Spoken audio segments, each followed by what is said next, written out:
Hey guys, John Smith here with Baseball Academy podcast. I got Scott Hopgood here on the show. Scott, welcome.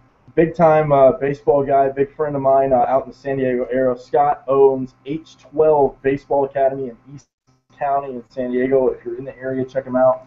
I believe you can check him out on his website or on Facebook, H12 Baseball Academy. You can find him on there. Scott spent 7 years professionally. He's been over 20 years as a coach. Couple of years as a scout, and he's a big-time college recruiter. Scott, you and I met a pretty random way we met. You're involved with the hat that I'm wearing here, the San Diego Stars. Shout out to Mickey and Kelly, everybody over in that organization. And we played a couple of tournaments together, and it was just it was fun. How'd you get involved with the Stars, and how'd you get along with Mickey and everything? Well, actually, I met Mick for the first time when I was at Grossmont Junior College in 1990. He was an assistant coach there, and then when I got done with college, I came and played for the San Diego Stars, which Mickey owns. So it was really 94, 95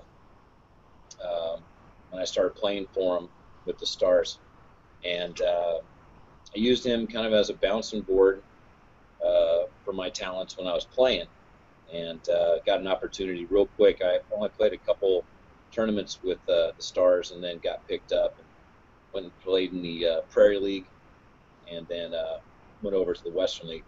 But started working for him in the off season, building our stadium up in Verona, where we play all of our games since 1997. So that being around Mick, for quite a while now, it's been a blast.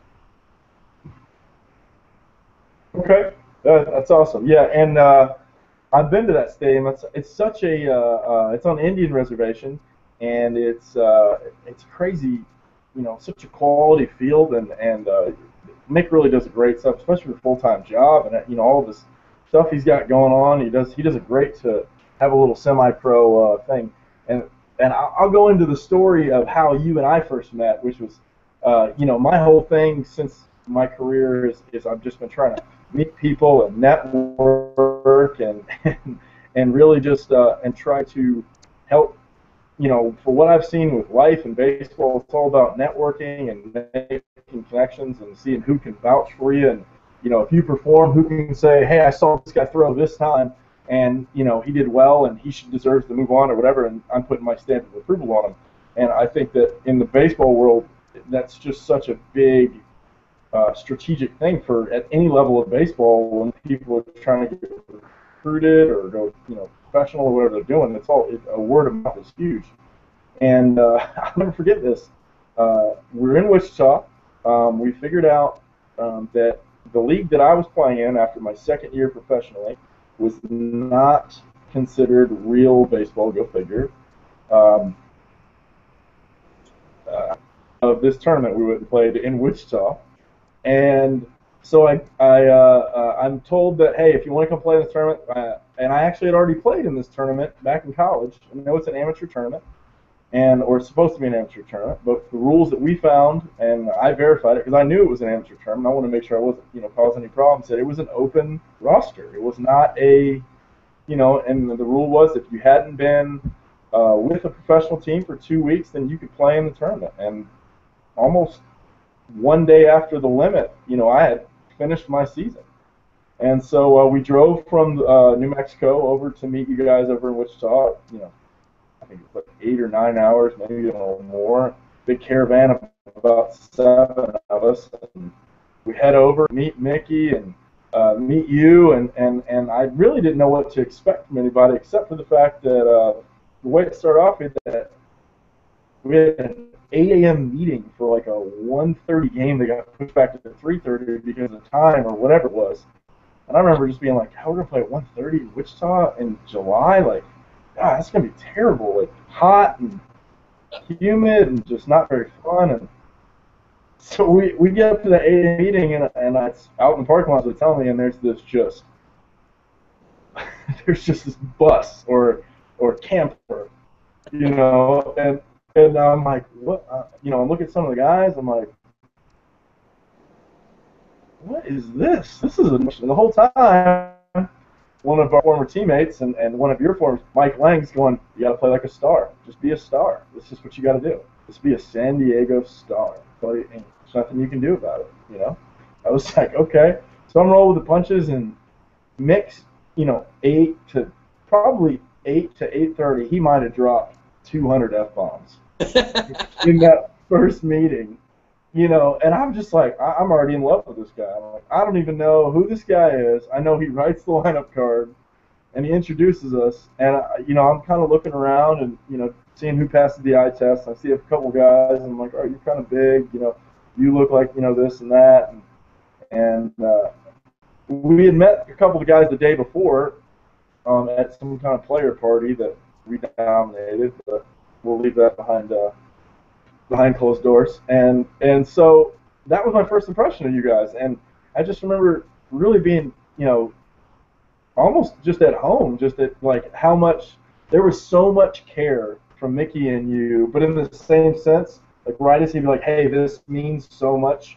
You're part of this great organization. And then he goes, well, we really don't want to make this a bigger deal than it is. You need to make sure you go out and do your job and have fun. And that was awesome to me to really bring me in. So thank you for bringing me into the family, the Stars family there. It's been always a good time. Well, I'll tell you what, being able to say that you're a star, at least for me, I've been around it since '95, and putting on that jersey whenever we go play, it still means a ton, because down here there was the Stars. That was it. And if you made the Stars, you were a player. You could play flat out. We've had a bunch of big leaguers play for the Stars. We've got a bunch of old-time guys that are still in baseball that played for the Stars when it was considered just a semi-pro. Like I said, putting on that jersey and saying that, I'm a player or I'm a coach with the San Diego Stars, it really means a lot, and it's an honor. At least it is, for me. And I know a lot of guys, when they get that opportunity and they say, oh, you play for the Stars, it instantly opens up an entire network, the alumni, the history. The program's been around since 1981, and it's still here and it still thrives, and we probably have a better reputation outside of San Diego for everything that we've done, internationally and playing in tournaments. So, we are just a bunch of guys that can play, that scrap, that get it done. And, like I said, you put on that uniform, it's something special. Yeah, it was. It was something special. And after setting the tone right there, I knew I was glad to be there, but I knew that there was going to be there's something going to happen that I was never going to forget. That's the way I felt. Like there's some very prominent event or something that was going to happen. And sure enough, it happens first game.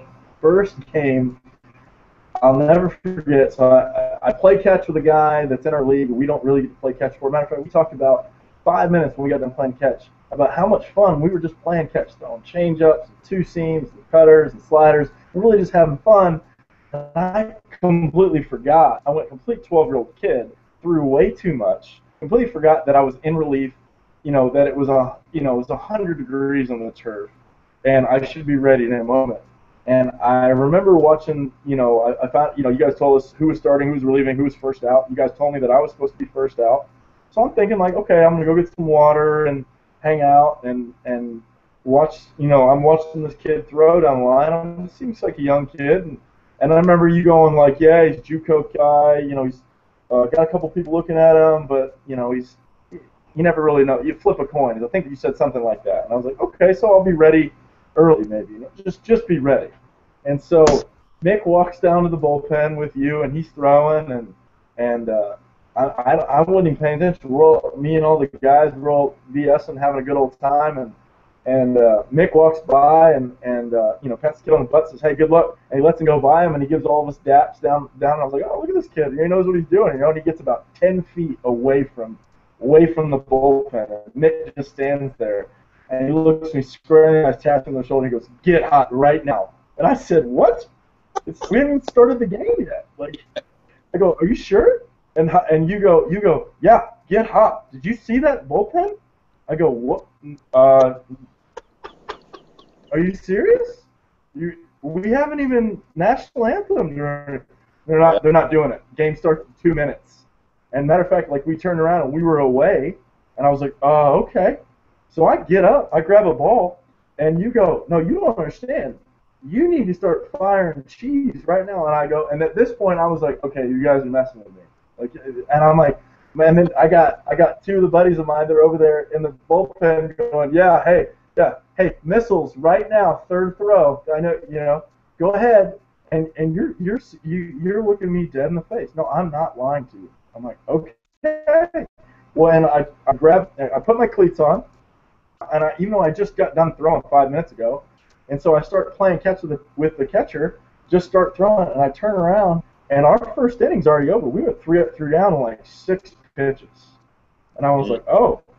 And so the kid comes out there, and I start throwing, and I turn around, and I was like, there's just no way. There's no way they're gonna let this guy have one batter or something. So I'm like, all right, I'm already hot, kind of, and I told you, I was like, I threw like 5, and I was like, I'm good. If I get 7 out there, I'm fine. Don't worry about it. And you're like, okay, well, stay hot. And I was like, stay hot. I was like, 100 degrees out here. This is so ridiculous. The kid proceeds to go like 40 pitches and give up 2 runs with like 3 walks in the first inning. And like, you tell me last batter. You go, are you ready? And I'm like, yeah. And the whole time, this is my favorite part. The whole time in here, you have developed this plan that you're now going to test quiz pitch me on location and batters. You've started saying there's a lefty who swings first pitch and he's crowding the plate. Throw an inside 2-seam back to him to move him off the plate. That's it. That's a really descriptive situation for me to.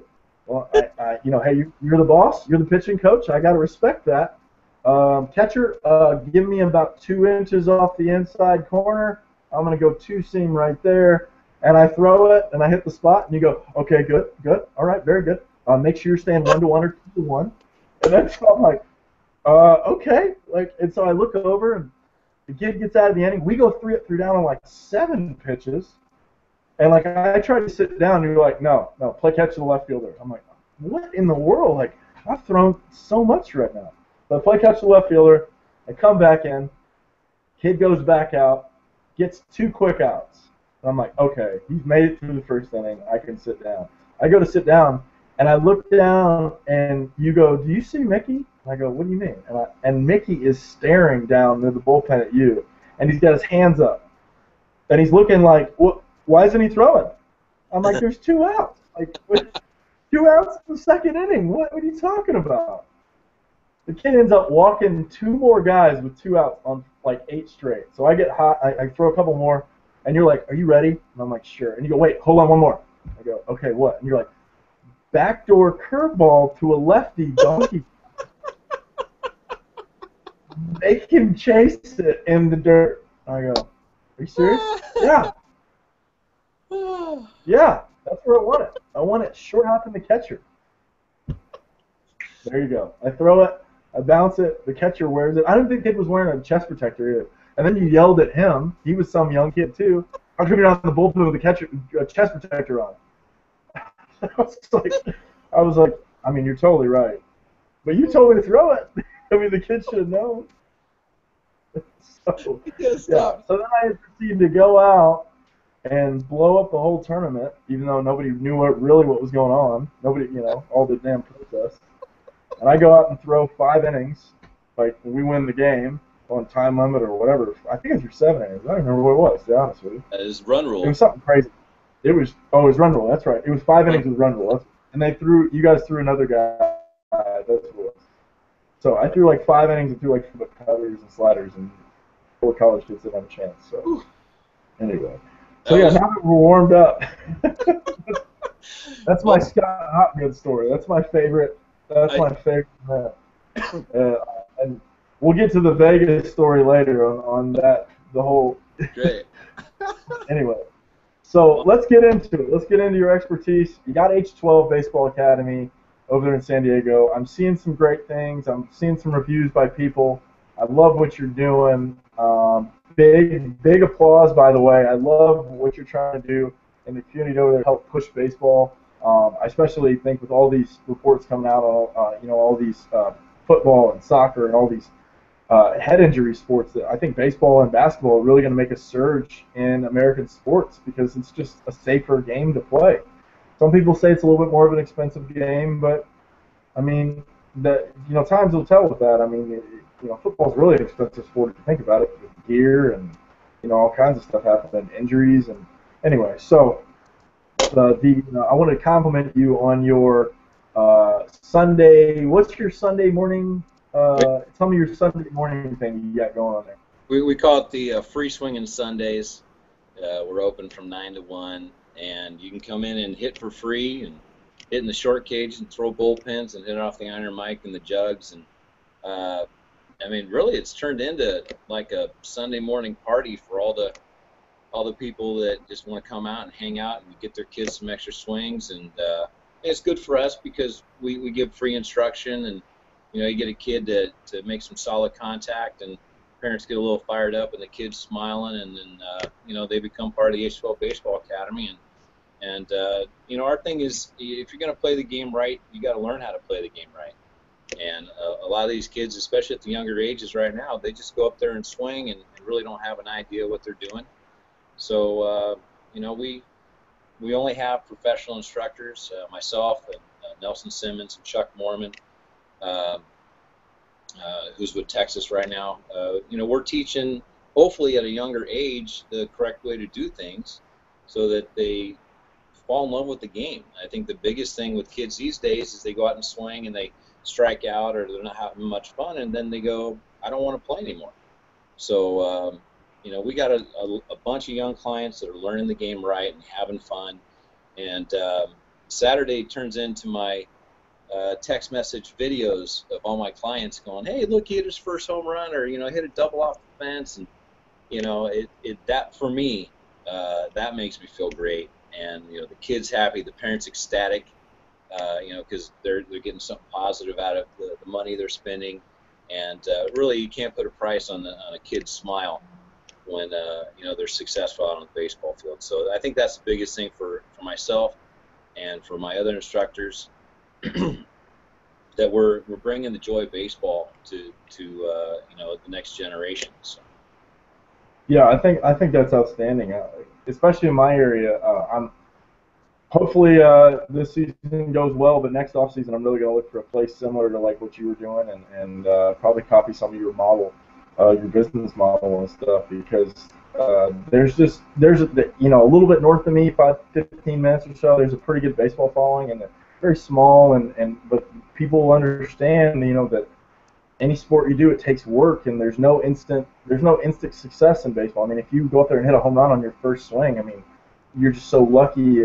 You might be the natural talent what you're doing, but the level of the game is at now. When you get there, there's always someone better, or someone that's working harder than you are, and you're constantly in this state of catch up, at a younger age. I see that with one of the guys that I played with this winter is a Dominican guy. Lives in the Dominican Republic, and he has 4 kids, and his 2 oldest, 12 and 14. His 14-year-old's a righty that throws 92 miles an hour, and his 12-year-old throws 86. And I go, okay, all right. I've never been able to ask this of anybody. Tell me what you do for your kids to throw 90, as hard as I do at 14 years old. Now, granted, I don't know if it's 92 consistent or not, but if he's telling me, I believe the guy, And for what you see out of the Dominican that come out, when they sign at 16, they're throwing 92. And he goes, well, I'll tell you. He goes, it's pretty simple. They live at home, and they go to an academy 6 days a week. The academy is all day. It's pretty much from 8:30 in the morning, which breakfast is, and they feed them there, to 8:30 at night. And I said, well, give me a typical day. And he goes, well, it depends if they're in season or out season. He goes, that's where he thinks the whole thing is. These organizations have these teams of these youngsters of these age groups, because they have so many people that are involved in this thing now, where they play a 60-game season at 12 and 14, and even right below 16, but they play 6 days a week, just like the international community, and they play controlled games where everything's safer. And you have, if there's a pitcher, then he pitches on Tuesday that week. He doesn't throw again until Tuesday, and they have a whole arm strengthening program leading up to it. And through when you look at in comparison here in America, you can't play 6 days a week with kids and stuff. And I think that's where people try to turn to travel ball and play 6 games in a weekend. Which, if you look at total innings where these kids play, they don't play near the amount of innings they need to play for a real game. When you look at hour and 45-minute time limits, I barely see games get out of the third or fourth inning. Like if I saw a game, but it was two really good teams where you had two really good pitchers pumping strikes, could locate breaking balls, and they made it to the sixth, and the game got called. It went to the home team was winning. I couldn't believe it. I completely forgot that 12-year-olds played 6 innings. I didn't even, I was like, wow, this game's kind of moving along. Right. So I think that's huge, as far as development goes. Well, I agree. Being down here in San Diego, you can play year-round easily, and they've got, your winter leagues, your regular spring season, your summer leagues. Those tournaments go probably till mid-August, and they give them about 3-4 weeks off. School starts back up, and then they do a fall league. And, that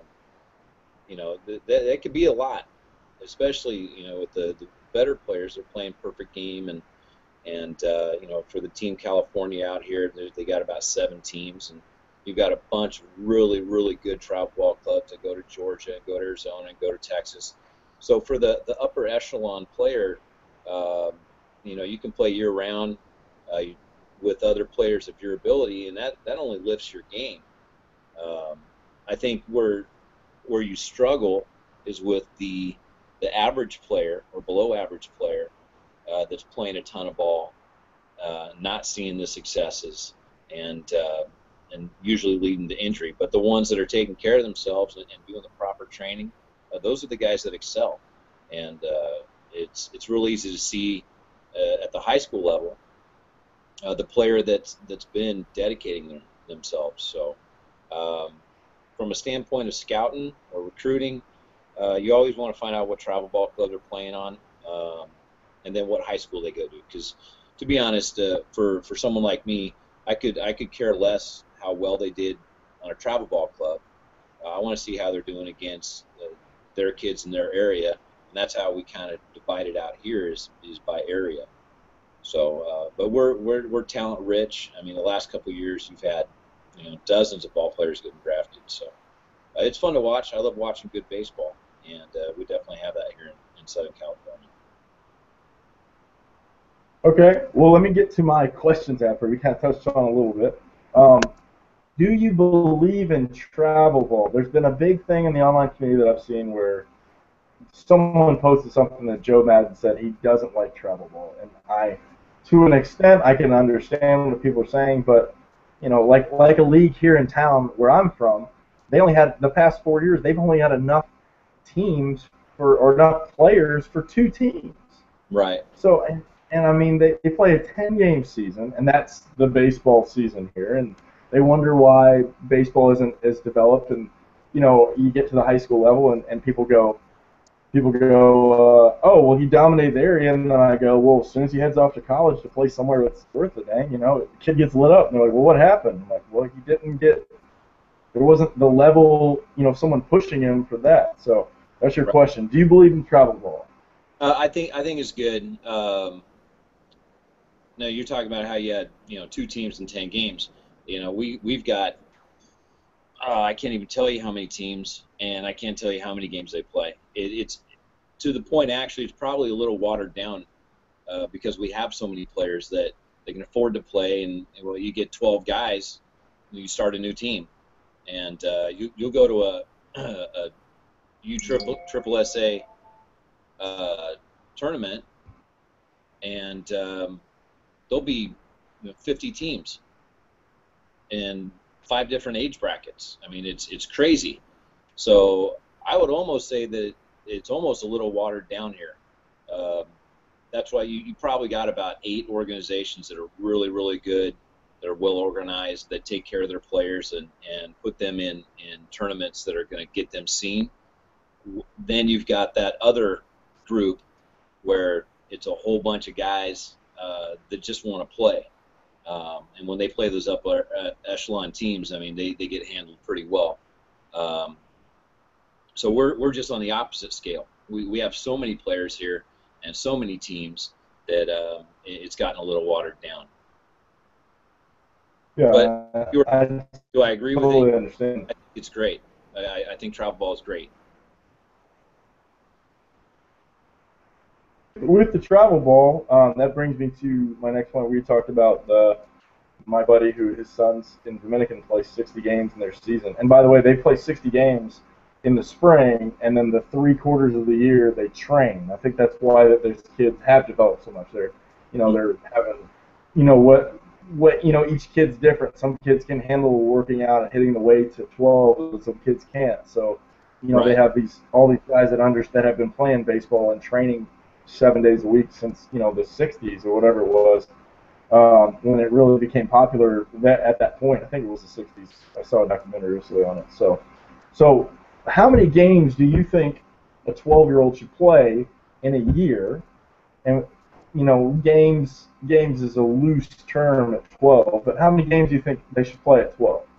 Well, I think your standard league, which is like majors here or senior minors or juniors, depending on the talent level of the 12-year-old. Some of them play up. I think if you're playing 2-3 games a week with 1 or 2 practices, that gives you a couple days off. I think you're good there at probably 3 a week. Figuring you got 5 guys that can pitch at a 12, 13 kids on a team. So I guess if you did that, like you said, playing year round, or at least 2 or 3 seasons, I mean, you're probably looking at close to 60 games. 20-game season, 3 different sections with winter ball and spring and summer. But again, it does come to the maturity level of the body. I mean, at 12, I was, a little guy, whereas I was standing next to a guy who was a 1.5 feet taller than me and almost started shaving. So it could be overkill, playing too much at that young age. But that upper echelon kid, he's not playing your regular. He's probably not even playing Little League. He's probably just doing travel ball full time and going off to those showcases, with Perfect Game and your Team Californias and your junior San Diego Stars and the quality travel ball clubs. So I don't know. Sometimes they get a little crazy out here.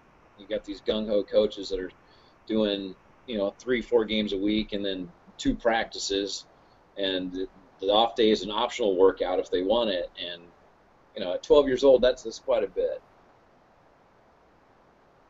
Yeah, I understand completely, and I think 12. I think learning the game.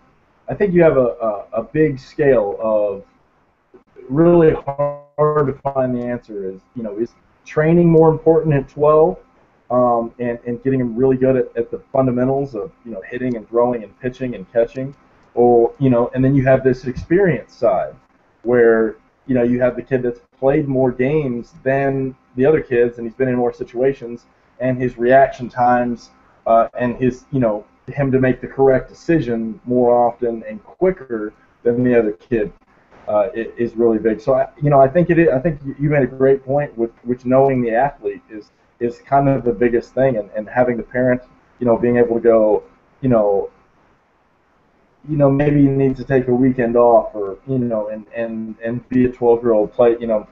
But in the same sense, you got to look at, if you got someone you're on a good path, and your optional workouts. I think the practices at 12. I haven't been to too many 12-year-old practices where I've really seen efficiency. That's one of the things that always bothers me when even at the middle school level here, I'll go to a practice, and they'll have a what I call a 1-ball practice, where the coach you got every kid at every position, and he goes run on first, one out, and hits the ball, and he does that for 2 hours. I mean, nobody's getting any reps or any help, any help out of that, and it bothers the crap out of me. And I want to go tell them, but in the same sense, if I go over there and help them, then they take it either way. They either go, well, look at this guy coming in trying to, or they get offended. I was trying to take my job, blah blah blah, and who wants right. to? Well, if I could add to that, therein lies the difference of, if you got a coach who knows what he's doing, you don't have that one ball practice. And unfortunately, a lot of times guys are taking teams so their kid can play. If they're not getting coached up, it doesn't matter how many games you play, they're still not going to be that good. I prefer, if you were talking about a travel ball world, winter ball, spring ball, summer ball, and take the fall off. And that's where you're really going to start doing your training, and that's what we emphasize here at the H12 Baseball Academy. Is in the fall, that's when you look at all your successes and all your failures during your 3 seasons, and you really maximize your weaknesses. You want to improve those weaknesses, maintain your strengths, and improve your weaknesses. And so winter ball comes back up, and you feel more confident and looking forward to a better season. And then we see them periodically through all 3 of those seasons, and we keep them up to speed, because you almost have to assume that their coach doesn't know what they're doing. And a lot of times, you're fixing simple mistakes that you hear repeatedly being coached at these younger levels that, a better term is, I want to throw up a lot when I hear some of this stuff. So, just getting the kids right, teaching them up right, and having them have fun doing it. That's the motivation that they'll pick up on. So. Yeah, no, I get that. That makes a lot of sense. Well, awesome. All right, we'll move on. You being a pitcher, and multiple times you and I, besides the event in Wichita where we got to banter over pitching mechanics and stuff, what if there was one trait that, in your opinion, makes a good pitcher? What do you think that is? Wow. To pick one is rough, because you look at the physical side, and you're looking at being loose, free and easy on your mechanics, mental mindset on the mound. Are they too high energy? Are they too excitable? Are they not excitable enough? Do they throw or do they pitch? Do they hit their spots, or do they just kind of throw in a curveball because they think it's time to throw in a curveball? Are they thinking 2-3 pitches ahead?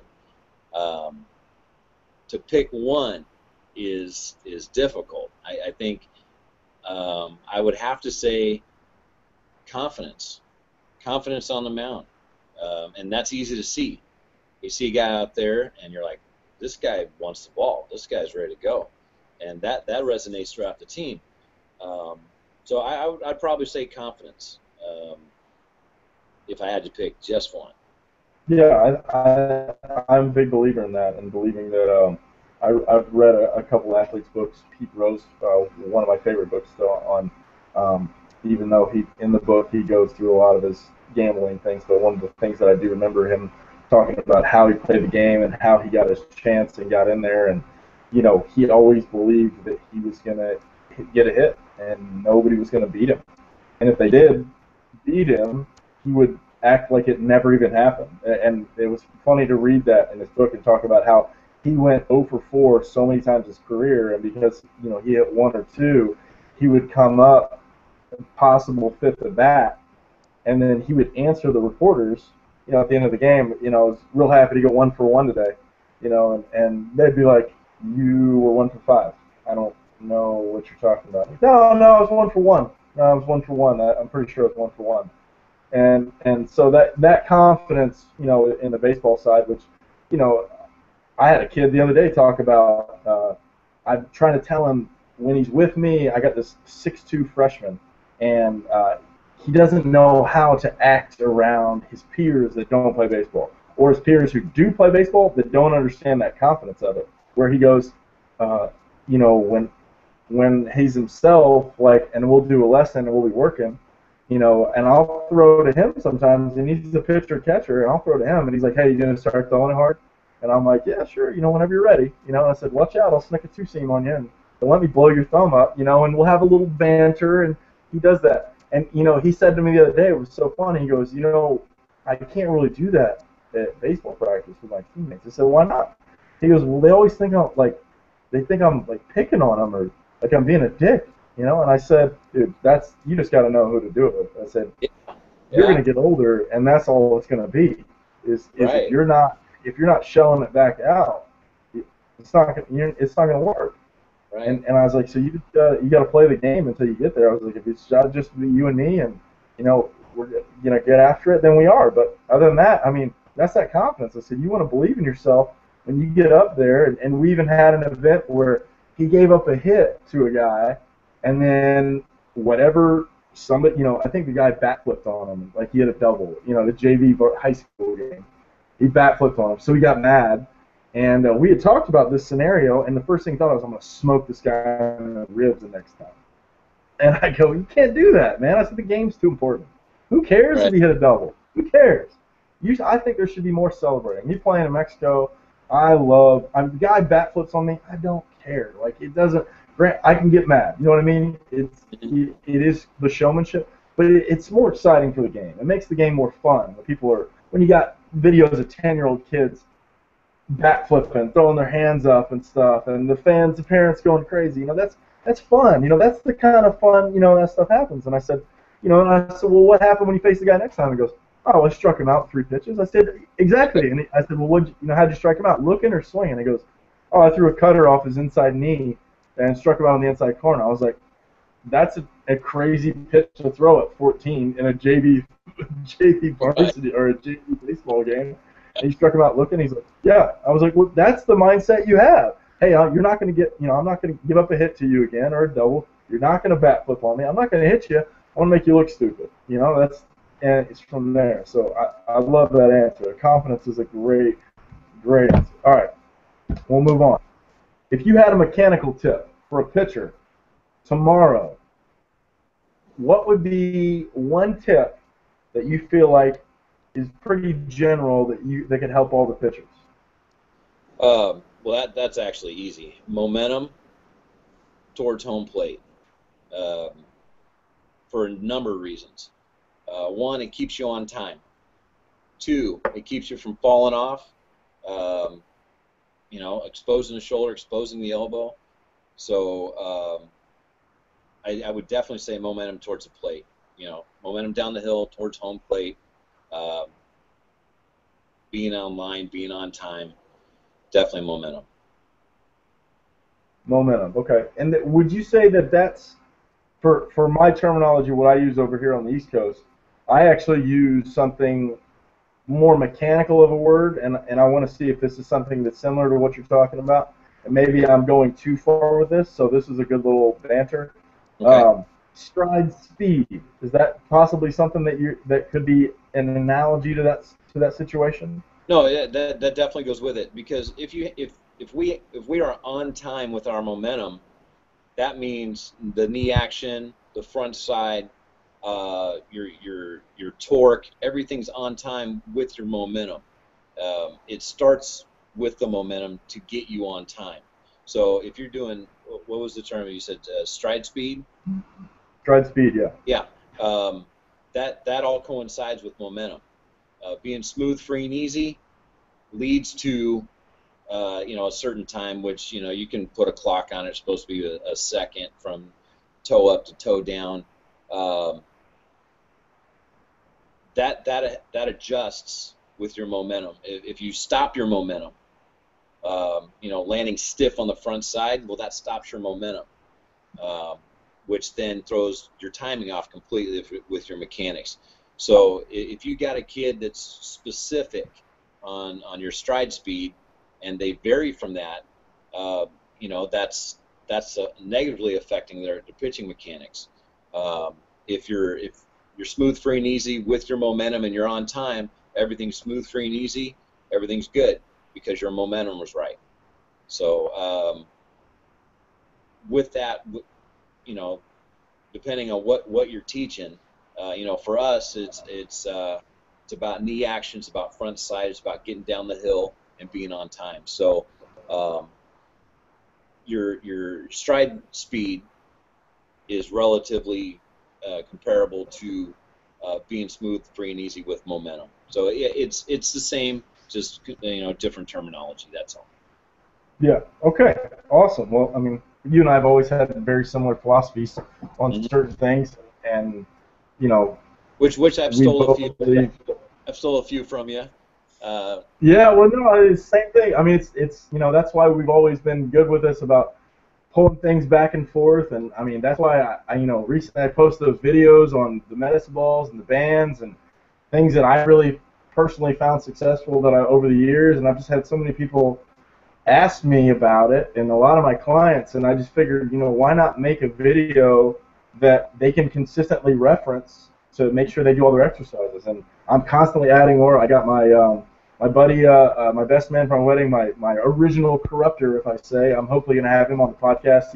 He got his degree in strength and conditioning, and is basically been my training guy. Hey, this is what the most current thing everybody's doing, and try this, try that. What do you think? He bounces ideas off me, and I think that community and all of the great, the friendship from there is really what helps progress all of the information and weed out some of the stuff where, you know, you see some people throwing certain ways, and you know, that's the way this is, and that's the way that is, and I think you have to evolve, you know, mechanics and ideas and adjust to injuries and problems from there. If you don't, you know, I don't think everybody throws. You and I definitely throw different. I know there's not one kid that I train that throws the same way I do. You know, I think there's key ideas that have to happen for a thrower. That's why I like my logo right up here. You know, is you know, getting on top of the ball, getting it out front of the front foot, pulling down. You know, letting that thing LFF, as I like to say it. You know, so. Well, Hop, I think we're right about the time that we had talked about. One last thing, why don't you tell everybody that's over in the San Diego area, tell them a little bit about your academy. What are all the services? What cages? What are your services? I know you talked about you got a couple other pro guys working with you. Yeah. Okay. Well, of course, it's H12 Baseball Academy, www.h12baseball.com, and we're on Facebook. H12 Baseball Academy. The services we provide are professional baseball instruction, pitching, hitting, and defense. We also offer softball hitting, and I'm about to bring in a really good pitching coach for softball because that's in high demand down here. We're not a batting cage. I mean, we're listed under batting cage for whatever reason, but you know, our main focus is not renting out the cage so little Jimmy can hit for 15 minutes. It's about training the next generation of ball players, learning the game right so they play the game right with a professional, experienced instructor that's tried 1,000 things and failed, and then tried 2 or 3 or 4 or 5 and 100 things that worked. And it's not just one way. Pitching. Everybody's got a different arm angle, which means you've got to adjust mechanically to be on time. Hitting, depending on what kind of guy they are. If they're a little guy, I'm not going to teach them to, you know, how to lift and separate. You're going to get what's best for that player, so they can be successful at least 1 out of 3 times every time they play. We have short cages where we do T-work, soft toss, and front toss, short toss. And then we have our full-length iron mic pitching machine from 45 to 90 miles an hour, and then we have a jugs machine. We're the only place in San Diego that has a place to throw sliders and curveballs. We have a softball pitching machine. We do live softball as well. So we're really trying to reach as many different players as we can, and to maximize their amount of work. I think one of the special things we do is we bring in teams, and we give them an H-12 instructor, and they're here for an hour and a half. And not only are we coaching up the players, but we're coaching up the coaches. Because I know you're probably in the same boat when you coach up a kid and you get him right and he's crushing the ball or he's throwing strikes and he's smooth and, you know, he feels great. And then he goes out to his team, and the first thing the coach says is, get your hands up higher, get your elbow up, take a longer stride. And you're just like, no, don't do that, please. Just let me get them right again. So for us, we want to coach them up the right way. We want to coach the kid to be their best coach. I ask every kid that I have, I go, who's your best coach? And they'll say, you know, Coach Bill. I go, no. And they go, my dad. I go, oh, no, they're the worst. No. Jim, no. You. I go, I've known you for 7 minutes, buddy. How am I your best coach? They go, me? I go, yeah, you are. You're your best coach. You know what you feel like. So we coach up the player to be their best coach. Because I'm not going out to games. I don't see what they're successful or where they're failing. So we coach them up. We reinforce things constantly. So when they go out to their game, that they're able to step into the box, no matter who their coach is, and be successful.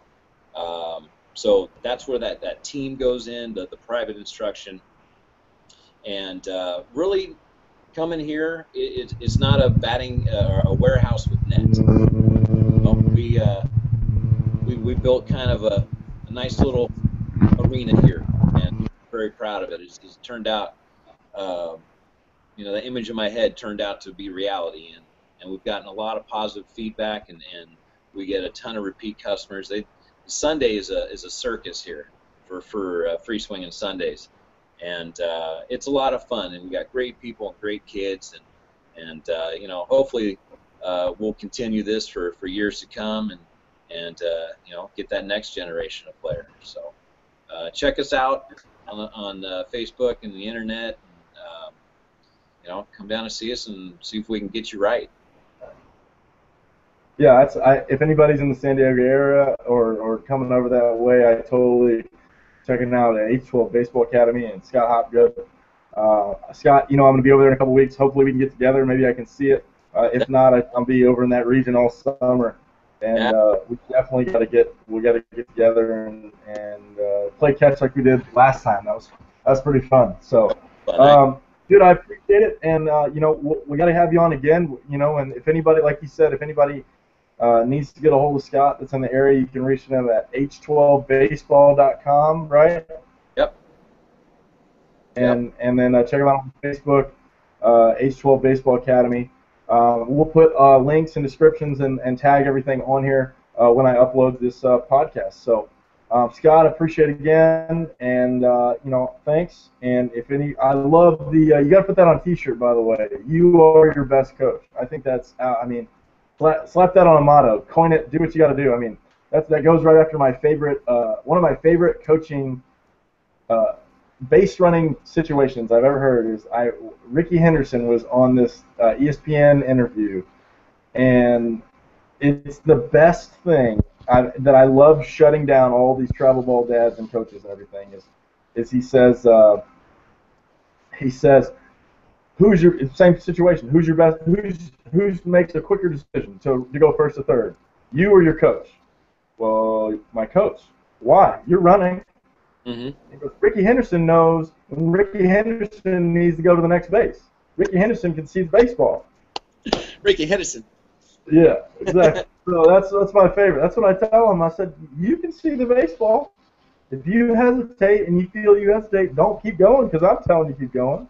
Right. You know. Right. So, you know, you make a quicker decision than I do because you can see it. So that's that's awesome. You are your best coach. I love that. If you don't put that on a shirt, I'm gonna steal it and put it on a shirt. No, right? I'm putting it. I promise. My next shirt's coming out. I'm all right. Awesome. Let me know if you need help with that. We can get some good stuff going. So, all right, man. Well, one last thing. I know I forgot them earlier, but Born in the Cage. These are T-shirt sponsors, guys. Down in they're over in California also, and then down in Miami. Bino, Derek, the whole gang. Appreciate it. Thanks for the shirt, the awesome banner. You can check them out at borninthecage.com. They just released a new line of some awesome shirts and stuff up there.